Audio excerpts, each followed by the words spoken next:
اظہار خیال کے لیے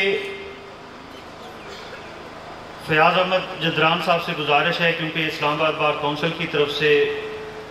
وہ نمائندگی کر رہے ہیں، تو ان سے گزارش ہے کہ وہ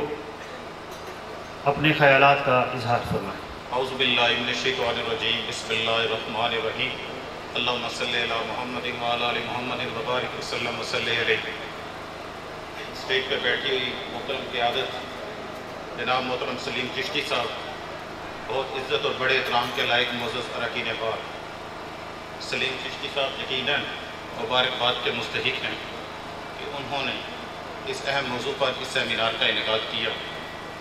اللہ تعالیٰ اس پروگرام کے صدقے ان کی بخشش کا وسیلہ فرمائے اور اس میں شرکت کرنے والے تمام لوگوں کو اجر عظیم سے نوازے۔ بہت کچھ اس موضوع پہ دوستوں نے کہا بھی ہے، آنے والے مقررین بھی کہیں گے۔ میرا چونکہ دین کے بارے میں علم بڑے ہی محدود بھی نہیں بلکہ نہ ہونے کے برابر ہے، لیکن صرف اتنا عرض کر دوں، اگر قرآن کو پڑھیں اور بارفان اللہ کا ذکر سامنے آئے، اگر انا تو انا کل کوثر سامنے آئے، اگر وما ارسلناک الا رحمۃ للعالمین سامنے آئے، اگر یا ایھا المزمل سامنے آئے، یا ایھا المدثر سامنے آئے، اگر یاسین سامنے آئے، غرض کے بی بی پاک عائشہ صدیقہ رضی اللہ تعالی عنہا کے بقول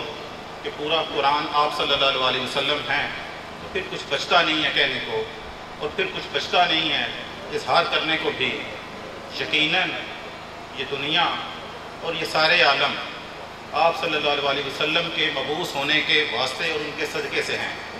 تو اس لیے جس کو جو بھی سعادت مل سکے وہ لائق تحسین ہے۔ اس دعا کے ساتھ اور اپنی حاضری لگوانا محض یہاں پہ مقصد تھا، مجھے بالکل نہ کوئی تمنا تھی نہ خواہش تھی کہ میرا نام لیا جائے یا مجھے اسٹیج پہ بلایا جائے، لیکن اس پاک نام کے صدقے اور اس عظیم ہستی کے صدقے صرف حاضری لگوانے کے لیے یہاں پہ آئے تھے۔ اللہ کریم ہماری حاضری قبول فرمائے۔ Thank you very much.